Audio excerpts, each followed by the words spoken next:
Bonjour. En tant que monstre bénéficiant de plus de 60 ans d'histoire cinématographique, Godzilla a une histoire complexe, complétée par de multiples interprétations de sa véritable origine et de sa nature. Voici la vérité sur Godzilla, et c'est juste après ça.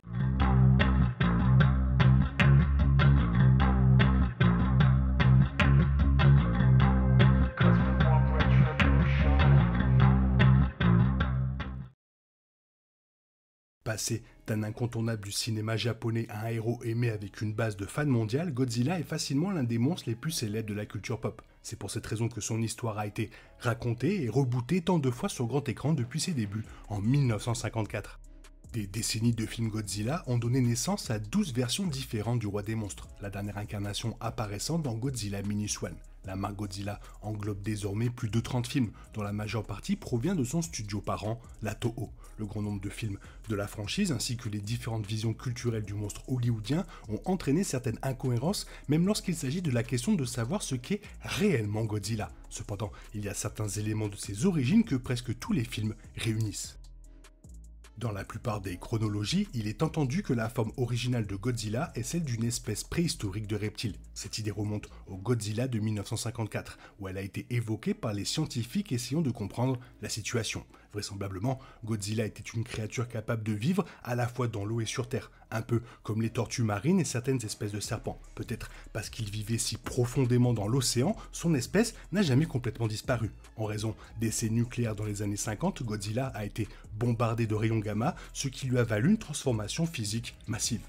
La menace que Godzilla soit créé par la bombe H est également présente dans les autres chronologies de Godzilla avec la Toho, y compris celle vue dans la série Heisei 1984 à 1994, la série Millennium 1999 et 2004, Shin Godzilla et Godzilla Minus One. Dans ces histoires, on peut également supposer que, comme le Godzilla original, il a commencé comme un reptile préhistorique. Il existe toutefois des exceptions à cela. La première exception est Godzilla Mothra et King Ghidorah Giant Monster All Out Attack de 2001, dans lequel Godzilla est une force surnaturelle alimentée par les fantômes des soldats japonais tués pendant la Seconde Guerre mondiale. L'autre est Shin Godzilla, qui réintroduit Godzilla comme une créature sous-marine inconnue irradiée par les déchets nucléaires.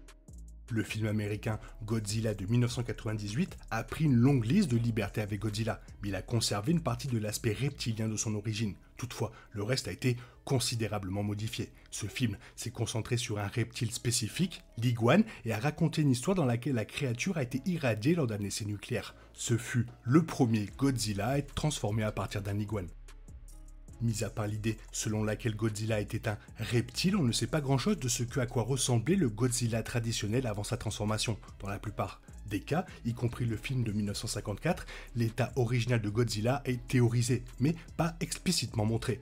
Une chronologie qui s'est écartée de ce cap a été la série Heisei qui a dévoilé le Godzilla Zorus dans Godzilla contre le roi Ghidorah en 1991. Via une autre aventure de voyage dans le temps, le film a révélé que Godzilla était autrefois un dinosaure. L'espèce de dinosaure en question ressemblait beaucoup à son dessin emblématique, bien que beaucoup plus petit et surtout sans nageoire dorsale caractéristique.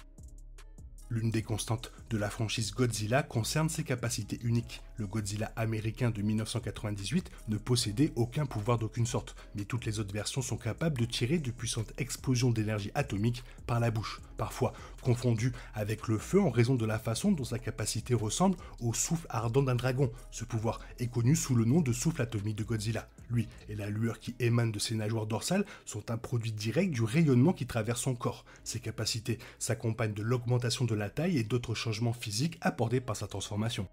Être alimenté par les radiations façonne la vie quotidienne de Godzilla. En fait, les versions traditionnelles de Godzilla en ont faim. Sa capacité à le ressentir et sa recherche ultérieure des radiations ont été à l'origine de nombreux conflits qu'il a eu avec l'armée dans les films Godzilla de la Toho. Peu intéressé par la viande ou toute autre forme de matière organique, Godzilla ne survit que grâce aux radiations et peut gagner à la fois en force et en puissance en la consommant. L'origine du pouvoir de Godzilla va de pair avec son origine et ce qu'il représente en tant que créature. Lorsque l'on considère ce que l'existence de Godzilla est censée transmettre, il est important de garder à l'esprit le moment de ses débuts et surtout les circonstances. Godzilla est sorti en 1954, 9 ans après le largage des bombes H. Ayant été en développement à une époque où la nation était encore en convalescence, Godzilla était une réponse à cette destruction. Le monstre a agi comme une sorte de métaphore pour les armes nucléaires et les dommages qu'elles ont causés au Japon pendant la Seconde Guerre mondiale. Lorsque Godzilla attaque le Japon dans ses films, les vies perdues et les ravages causés par ces déchaînements rappellent les conséquences d'une guerre nucléaire. Après tout, Godzilla n'existerait pas sans elle. La signification symbolique de Godzilla n'est pas aussi profondément ressentie dans tous ces films, mais elle a été correctement transposée dans plusieurs projets individuels. L'essence de ce qu'est réellement Godzilla, une menace créée par les efforts de l'humanité pour construire une bombe nucléaire, plane sur les films comme Shin Godzilla, Godzilla Minus One et Return of Godzilla. Bien que le Monsterverse de Legendary soit largement considéré comme beaucoup plus fidèle au matériel de source que le reboot de 1998, il convient de noter que malgré cela, il a toujours viré dans une direction très différente de l'approche de la Toho avec ses interprétations de l'origine de Godzilla. Ce qui distingue Godzilla du Monsterverse de toutes les autres versions du monstre, c'est qu'il n'était pas un animal muté par les radiations à la suite du développement des armes nucléaires par l'humanité. Il est plutôt considéré comme une force de la nature, bien plus ancienne que la technologie nucléaire. Il n'a été réveillé que par un sous-marin nucléaire en 1954.